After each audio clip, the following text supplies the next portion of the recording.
The material in tonight's talk is from the memoir of N.R. Johnston entitled Looking Back from the Sunset Land, a title which he intended as a double meaning. He writes it from California, and he's an old man of 78. And we had just gotten him to seminary in Cincinnati, Ohio. How many of you know which state Cincinnati is located in? Okay, for the rest of you, it's Ohio. How many of you could look at a map of Ohio and without anything on the map, put your finger on the location of Cincinnati? Okay, it's all the way west and all the way south. And it is sitting on a particular river, which is the Ohio River. Now, the Ohio River is actually at Cincinnati already a huge river. In fact, when the Ohio River later joins the Mississippi at Cairo, Illinois, the Ohio River provides more volume of water than the Mississippi does. So the Ohio is navigable for ocean-going ships all the way. See, we're right to come back in here. All the way back through Ohio, up into Pennsylvania. This is a river that connects you to the oceans of the world. All right, so the seminary is in Cincinnati, Ohio, and he writes that there he had two close friends. The first one was Robert J. Dodds, founder of our mission in Syria, worthy of a biography, a great man. The second is Charles Williams. Charles Williams came from the Coldenham congregation, and he was a black man. Coldenham had about 60 black members at that point. They first became attached to the congregation when somebody discovered that the Coldenham Reformed Presbyterian Church was the only Christian church in that area which would allow blacks to be buried in the cemetery alongside the whites. And so they said, okay, this is where we belong. So he was in seminary along with N.R. Johnston. Johnston describes him without, what should I say, without any sense of irony, because the phrase had not yet become a cliche. He was tall, he was dark, and he was handsome. And he writes, and now I quote, "I became much attached to him. In those days, it required some courage and disregard of reproach to receive a Negro on equality.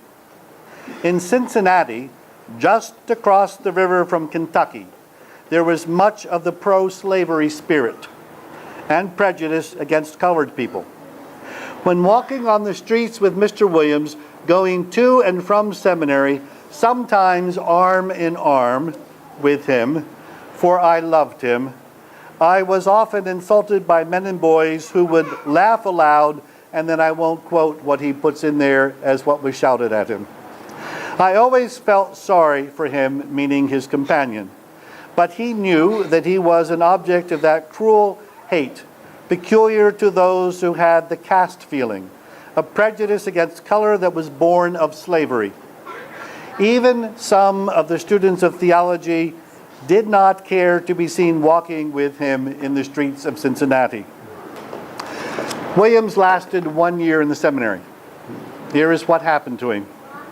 He saw some men dragging a black man towards the river, and suspecting that this was somebody who was a free man but being kidnapped, he went up and said, "What are you doing?" And the men said to him menacingly, "Mind your own business." So he turned to go get the police, and before he had gone 10 yards, he had a brick crashed into the back of his head and was knocked unconscious. His skull fractured. He was picked up, taken to the hospital by people around there. After a few weeks, he sort of recovered, but could never resume his studies. He ended his life as a member of the Second Reformed Presbyterian Church of New York City. This is some of the background of the experience of Edgar Johnston as he gets older. In 1848, he got married. In 1850, he was licensed to preach. In those days, guys who were first licensed were often sent around to 5, 6, 8 different congregations for a number of years until finally some congregations said, "We'll call you." And then they stayed there and stayed there and stayed there. So he was in Southfield, he was in Detroit, and finally he was back in Cincinnati. In 1850, in a compromise in the U.S. Congress called the, anybody? Compromise of 1850. Compromise of 1850, very clever. The Fugitive Slave Law was passed. And the Fugitive Slave Law gave force to the thing in the Constitution that I read last night. And now U.S. Marshals, federal marshals, were backing up Southern posses riding into the North to recover escaped slaves. And now there was a fine attached to helping escaped slaves, $1,000. And there was a prison term attached, 6 months. So the question was, do you continue with the Underground Railroad, as it came to be called, or do you say, $1,000 and 6 months, this is a little steep? Johnston ended up shortly thereafter as pastor of the Cincinnati RP congregation. And he writes that one Sunday, John McFetridge, a member of the congregation, who owned a business across the river in Kentucky, but he lived in Ohio, came to him between the morning and the afternoon services and said, "Reverend Johnston," I am certain he did not say pastor in those days, "Reverend Johnston, I met somebody on the other side who wants to escape to Canada." So on Monday, Johnston got together with McFetridge, recruited 2 more people there in Cincinnati, a free black businessman and a Quaker by the name of Levi Coffin. And the 4 of them said, "We will work together to get these 5 slaves out of Kentucky over to Ohio and on the way to Canada." Why is Canada the destination? Answer, it's still part of the British Empire, and the British Empire in 1833 said no more slavery anywhere for any reason, we're done with slavery. So while the British Empire had freed all their slaves, in the US it was becoming entrenched in the South. So the goal was get to Canada and you're safe and you're free. So this was the plot that they hatched. During the week, the preacher, Edgar Johnston, rowed a boat over to the other side of the Ohio. Now, picture the Delaware River, some of you, at its width below Philadelphia. All right, this is a big river. So he rowed a boat across, left the boat there in a hidden place, and got himself back. Then the following Sunday, the Quaker and McFetridge, Coffin and McFetridge, went over after dark to the town on the Kentucky side, and the agreement had been already with the 5 who were going to escape. This is where the boat will be, you go there. They made sure they got to the boat, got back into their own boat, and both boats rowed like crazy across the Ohio River. Johnston said, "I was there with the Negro businessman who was my companion to welcome the boat as it came onto the Ohio.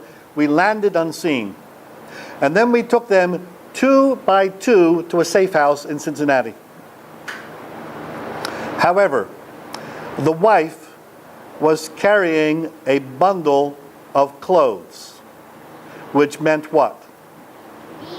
Which meant she's aiming to go a long way. And so the police saw her and quickly followed everybody to the house. So, ready for this, they had everybody out back of the house, into a wagon, and off to a different safe house. Johnston writes that the next day, he went to this house, which was a farmer's barn, climbed up a ladder to the ceiling, where there was a trap door, and above the trap door, the farmer had built the farm to have a hiding place. So there he met the five. And from them he got the story. They were from the deep south. And husband and wife belonged to different masters. And they had been brought up north to sell. And their great fear was that they would be sold separately, as happened often enough to put great fear into all married slaves, and sent in different directions and never see each other again. Not to say of what might happen to the two children. So there were those four, plus one more man hiding there in the loft. Johnston said, I spent the evening talking with them, getting a picture of their story, and then the next day they went on their road to the next safe house, and then on to Canada and safety. It sounds like something out of spy stories from the Cold War, doesn't it? Next story. This one begins in New Jersey, in which entrepreneurial slave traders, it is not correct that the American slave trade ended in 1808. The African part of the American slave trade that was legal ended in 1808. The African slave trade actually continued, but you had to go to Cuba to buy the slaves. Meanwhile, inside the U.S., there was a very active slave trade, usually north towards south, but for sometimes reasons also the other direction. Which means, especially after 1850, if you were in the north and your skin was black and you were free, you were liable to what? Kidnapping. So the story begins with two brothers from New Jersey who were free, who were kidnapped and taken to Alabama and sold. One of them, a guy by the name of Peter Still, was apparently a very enterprising and energetic guy. And by the time he was married and had children, he had saved enough money to buy his own freedom. Legal. Having bought his own freedom, he then went back north to Philadelphia, where he spent months trying to find his mother, whom he had not seen for 10, 15, 20 years. We don't have the details. He finally finds her, and once he's accomplished that goal, the next goal is get wife and children out of Alabama.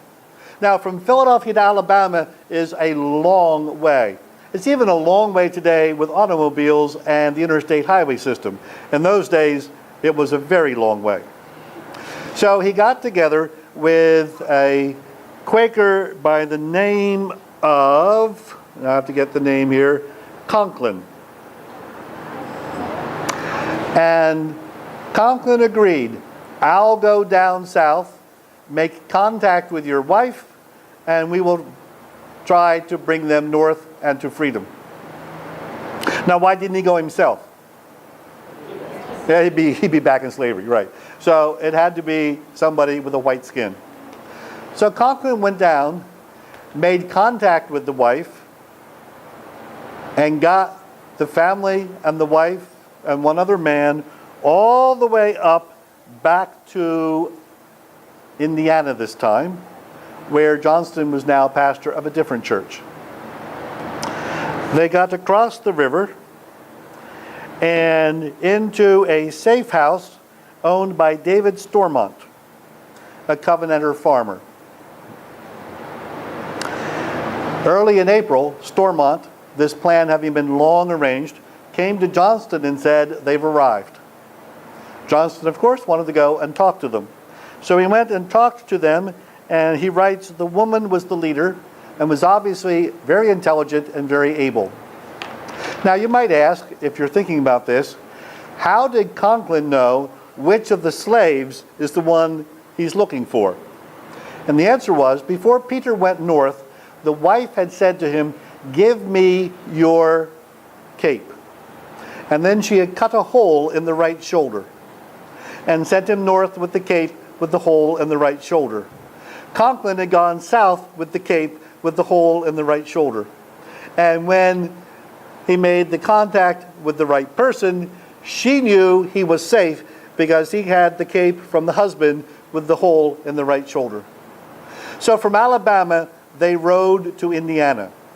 Now I want you to process that. From Alabama, they rode to Indiana. That's up the Mississippi. Yes, row. R-O-W. Row, row, row your boat. Yes. No, they did not ride any horses. No, they're on the river. The rivers then, as now, were actually the main arteries of transportation in the country.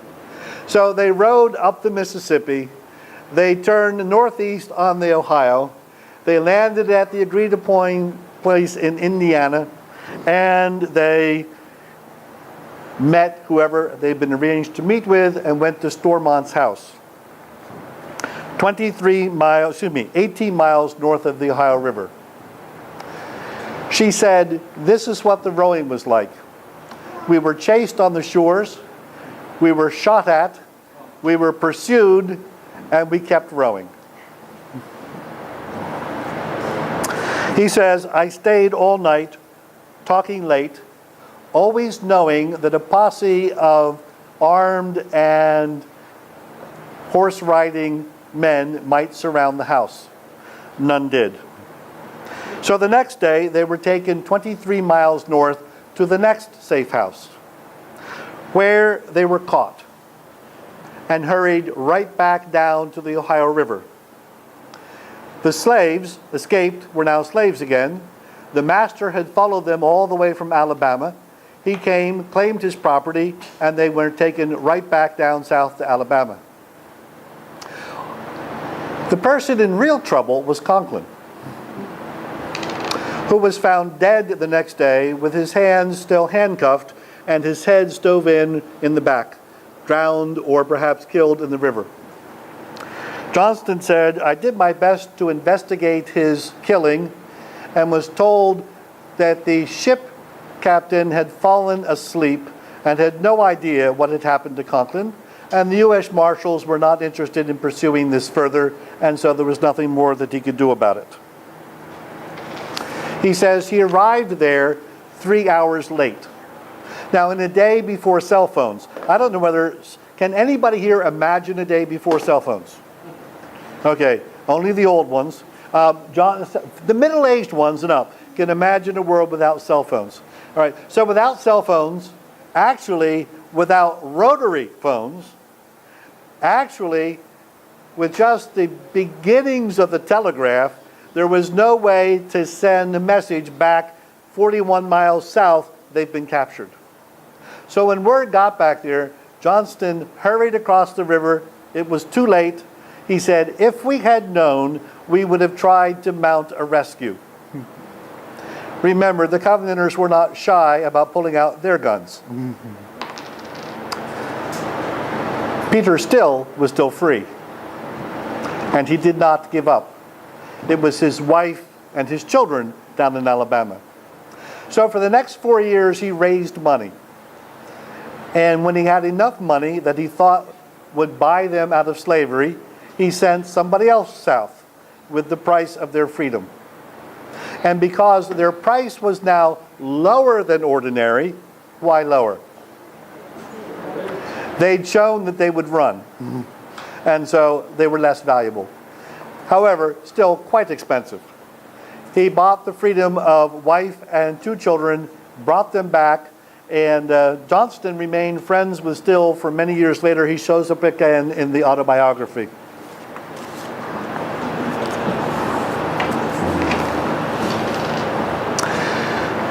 Johnston's book was very widely read in the RP Church for about the 30 years after he published it. My guess is that he was the inspiration for a large number of missionaries, actually. Also, the large number of people who gave a couple of years of their life to go down to Selma, Alabama, and teach in Knox Academy there.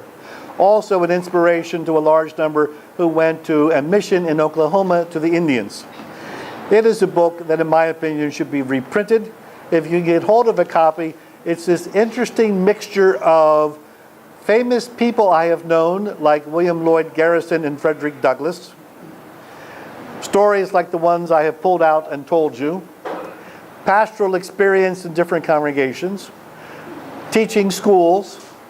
By the way, he's the guy who gets Geneva College up and running again after the Civil War. He's president for 2 years, from 1865 to 1867. There's a little bit of score settling, and it ends with his devotion to the Chinese in California. A remarkable man. There's a fair amount of the sort of devotional writing that you would find in Nehemiah. And if some of you can pick up Nehemiah, that's the sort of devotional writing that's in there. Remarkable wife, remarkable daughter, remarkable man. Dies finally at the age of 84 and is brought back east to be buried in Vermont at his first pastorate in Topsham, Vermont. A place when he got to, he said, "Oh my, these people aren't like the Covenanters in Ohio at all. They're New Englanders." But that's a whole different and interesting story in itself. N.R. Johnston, looking back from the Sunset Land, a couple of stories from what the United States was like in the 1840 to 1860 range. Don't let anyone tell you that the U.S. is now more divided than ever before in its history. We ain't close. We are not even close to 1840 to 1860. Thank you all for listening.